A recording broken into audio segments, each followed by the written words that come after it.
Theatre ఘటన తర్వాత ఒక కుదుపు వచ్చిందని చెప్పాలి. అటు సినిమా ఇండస్ట్రీలో కావచ్చు, ఇటు ప్రభుత్వంలో కావచ్చు, చాలా సీరియస్ గా నడిచాయి చాలా వరకు. ఇక ఇప్పుడు ఒక సామరస్యపూర్వక వాతావరణంలో ప్రభుత్వం కావచ్చు, ఇటు సినిమా ఇండస్ట్రీ ఒక చోట కూర్చుని పెద్దలంతా కూడా మాట్లాడుకుంటూ ఉన్నారు. హైదరాబాద్ లో ఉన్న కమాండ్ కంట్రోల్ సెంటర్ లో ముఖ్యమంత్రితో సినిమా ఇండస్ట్రీ పెద్దలంతా కూడా భేటీ అవుతున్నారు. నటులు, నిర్మాతలు, దర్శకులతో ముఖ్యమంత్రి సమావేశం జరుగుతోంది.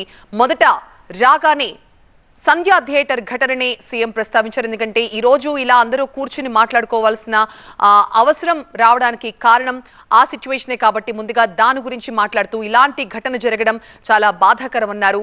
ప్రజల భద్రత ప్రభుత్వానికి అత్యంత ముఖ్యం కాబట్టి శాంతి భద్రతల విషయంలో అసలు వెనకడుగు వేసే ప్రసక్తే లేదు అంటున్నారు. అండ్ సినిమా పరిశ్రమతో శత్రుత్వాన్ని మా ప్రభుత్వం కోరుకోవడం లేదు, అందరూ సఖ్యతతో మెలగాలనే ఆశిస్తున్నామని చెప్తోంది ప్రభుత్వం.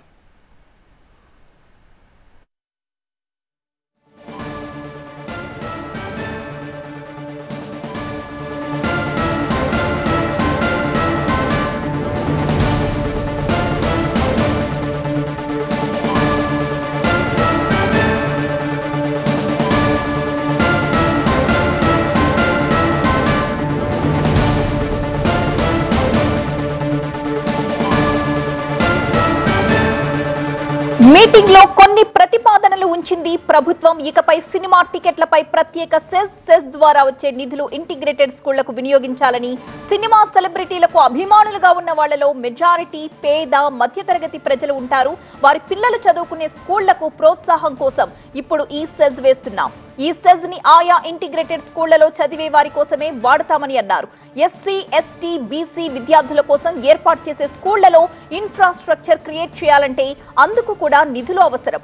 ఇప్పుడు సినిమాల ద్వారా వస్తున్న ఆదాయాన్ని పేదలకు తిరిగి చేరేలా చేసేందుకు ఈ సెజ్ విధించాలని ప్రభుత్వం భావిస్తున్నట్లుగా ప్రతిపాదన పెట్టారు. ఇక యాంటీ డ్రగ్ క్యాంపెయిన్ కి సంబంధించి టాలీవుడ్ నుంచి పూర్తి మద్దతు ఉండాలని, హీరోలు, హీరోయిన్లు అంతా ప్రచారంలో పాల్గొనాలని ఈ అంశాన్ని సీఎం రేవంత్ ప్రధానంగా సినీ ప్రముఖులకు చెప్పారు.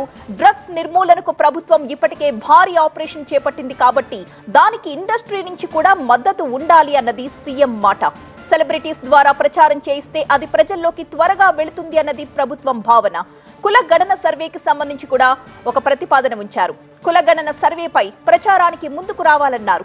ఇతర ప్రభుత్వ కార్యక్రమాలకు సహకారం ఉండాలని, కుల గణనను ప్రభుత్వం ప్రతిష్టాత్మకంగా తీసుకుంది. ఇలాంటి ప్రజోపకరమైన కార్యక్రమాల విషయంలో ప్రజల్లో అపోహలు తొలగి అంతా సర్వేకు సహకరించాలి, ముందుకు రావాలి అంటే అందుకోసం సినీ ప్రముఖుల క్యాంపెయిన్ వాడుకోవాలని ప్రభుత్వం భావిస్తున్నట్లుగా ఒక ప్రతిపాదన ఉంచింది. ఇకపై బెనిఫిట్ షోలు, ప్రీమియర్ షోలు లేనట్టే.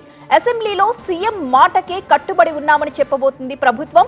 టికెట్ రేట్ల పెంపు, బెనిఫిట్ షోల విషయంలో ప్రభుత్వం తన నిర్ణయంపై తగ్గేదే లేదన్నట్టుగానే ముందుకు వెళుతోంది. ఇదే విషయాన్ని ఇవాల్టి మీటింగ్ లో సినీ ప్రముఖులకు వివరించారు సీఎం. ఇక పార్టిసిపేట్, ప్రమోట్, ఇన్వెస్ట్ విధానం ప్రతిపాదించారు సీఎం. తెలంగాణ రైజింగ్ లో భాగంగా ఇండస్ట్రీ అంతా సోషల్ రెస్పాన్సిబిలిటీతో ఉండాలని అన్నారు సీఎం రేవంత్.